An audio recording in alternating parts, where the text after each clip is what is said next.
চাচা এটা পড়লে কেমনি?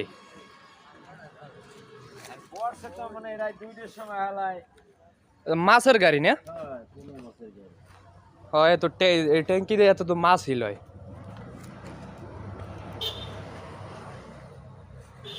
ড্রাইভারের কি অবস্থা? ড্রাইভার কি আছে না আহত আছে না? হচ্ছে ভিতরের অবস্থা।